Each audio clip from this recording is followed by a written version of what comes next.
वो उनकी शादी की सालगिरह का दिन था।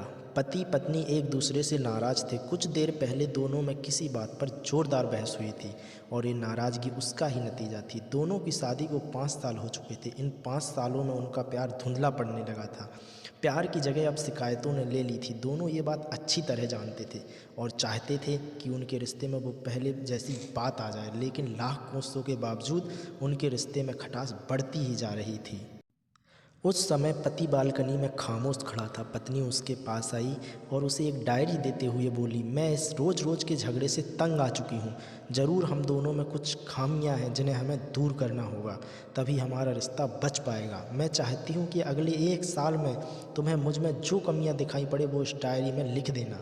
मैंने अपने लिए भी एक ऐसी ही डायरी ले ली है जिसमें मैं तुम्हारी कमियां लिखा करूँगी।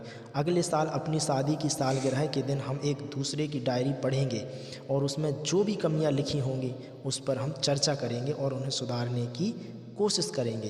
पति तैयार हो गया। वक्त गुजरता गया। 1 साल बीत गया। शादी की सालगिरह आ गई। दोनों एक दूसरे के सामने बैठे हुए थे। पहले पत्नी ने अपनी डायरी पति की तरफ बढ़ाई। पति डायरी के पन्ने पलटने लगा। पहला पन्ना, तुमने मुझे पिछले साल में बर्थडे पर कोई तोहफा नहीं दिया, मुझे बहुत बुरा लगा, तुम्हें तोहफा देना चाहिए था।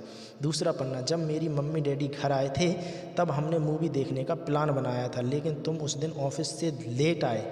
मम्मी डैडी के सामने मुझे नीचा दिखाना पड़ा। तुम्हें वादा निभाना सीखना होगा। तीसरा पन्ना, मैंने तुम्हारे लिए इतनी मेहनत से स्वेटर बुना था, लेकिन तुमने तारीफ में 2 शब्द भी नहीं कहे। क्या मैं इस काबिल भी नहीं हूँ?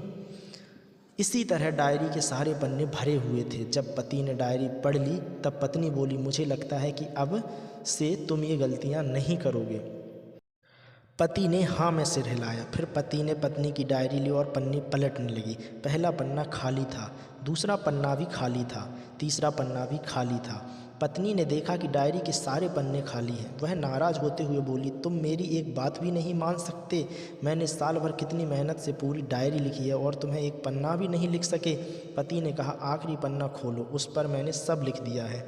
पत्नी ने आखिरी पन्ना खोला और पढ़ने लगी। उसमें लिखा था, डियर, चाहे तुमसे जितनी शिकायतें करूँ, तुमसे जितनी बहस करूँ, सच तो ये है कि मैं तुम्हारा दिल से आभारी हूँ, क्योंकि इतने सालों में तुमने मुझे और मेरे परिवार को जो प्यार दिया है, इसके लिए इस डायरी में लिखने के लिए मेरे पास कुछ नहीं है। ऐसा नहीं है कि तुम में कोई कमियां नहीं हैं, लेकिन तुम्हारे प्यार, समर्पण और त्याग के सामने वो सारी कमियां बौनी हैं। हजारों कमियां हैं मुझ में, इसके बावजूद तुम मेरी परछाई बनकर हरदम मेरे साथ रहती हो।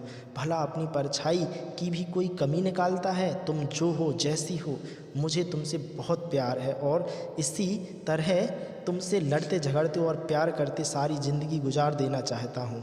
उम्मीद है तुम मुझे और मेरे परिवार को यूं ही प्यार करती रहोगी। ये पढ़कर पत्नी की आंखों से आंसू उमड़ आए। उसने उसी समय अपनी डायरी पति के हाथ से छीन ली और उसे जला दी, साथ में वो सारी शिकायतें भी जो इतने सालों से उसके मन में दबी हुई थीं। पति पत्नी दोनों ने फैसला किया कि वे जैसे हैं वैसे ही एक दूसरे को स्वीकार करेंगे, अच्छाइयों के साथ, कमियों के साथ और ढेर सारे प्यार के साथ। दोस्तों, कहानी पसंद आई हो तो चैनल को सब्सक्राइब करें। नमस्कार।